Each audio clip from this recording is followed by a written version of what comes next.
الحمدللہ والصلاة والسلام علی رسول اللہ اما بعد۔ شمائل محمدی سیریز میں آج ہم اس بات پر گفتگو کریں گے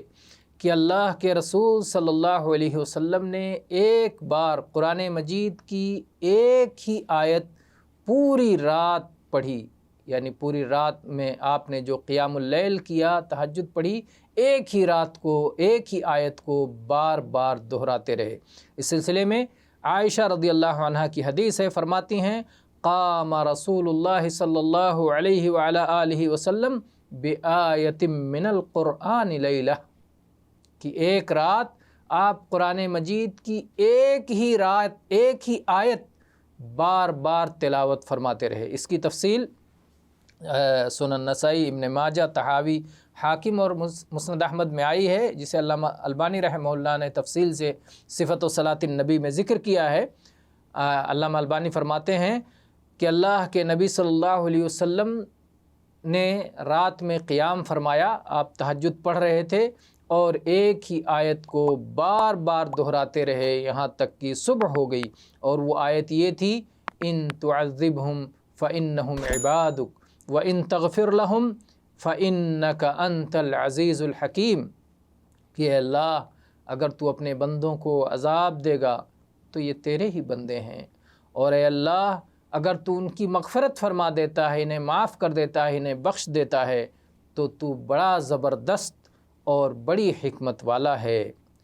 اور یہی آیت پڑھنے کے بعد آپ رکوع فرماتے، اور یہی آیت پڑھ کر کے ہی آپ سجدہ کرتے، اور یہی آیت پڑھ کر کے آپ دعا فرماتے۔ جب صبح ہوئی تو ابو ذر رضی اللہ عنہ نے پوچھا اے اللہ کے رسول صلی اللہ علیہ وسلم، آپ نے یہی آیت پڑھتے پڑھتے صبح فرما دی، آپ اسی آیت کے ذریعے رکوع کرتے رہے، اسی آیت کے ذریعے سجدہ کرتے رہے، اسی آیت کے ذریعے دعا کرتے رہے، جبکہ اللہ تعالیٰ نے پورے قرآن کی آپ کو تعلیم دے رکھی ہے۔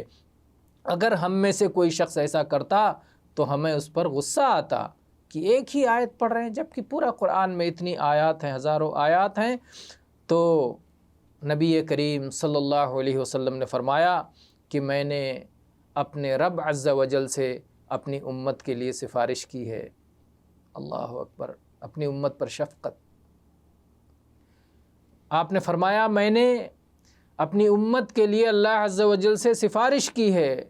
اور اللہ تعالیٰ نے مجھے عطا فرمایا ہے، اور انشاءاللہ ہر وہ شخص جس کی اس حالت میں موت آئے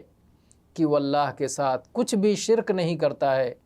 اسے میری شفاعت میسر ہوگی۔ اللہ تعالیٰ ہم کو بھی ان توحید والوں میں سے بنائے جو ہر چھوٹے بڑے شرک سے دور رہتے ہیں، اور اس پاکیزہ عمل کے وسیلے سے اللہ تعالیٰ اپنے نبی کریم صلی اللہ علیہ وسلم کی شفاعت نصیب فرمائے، اور ہمیں بھی جہنم سے آزادی عطا کر کے جنت عطا فرمائے۔ آمین۔ وآخر دعوانا ان الحمد للہ رب العالمین۔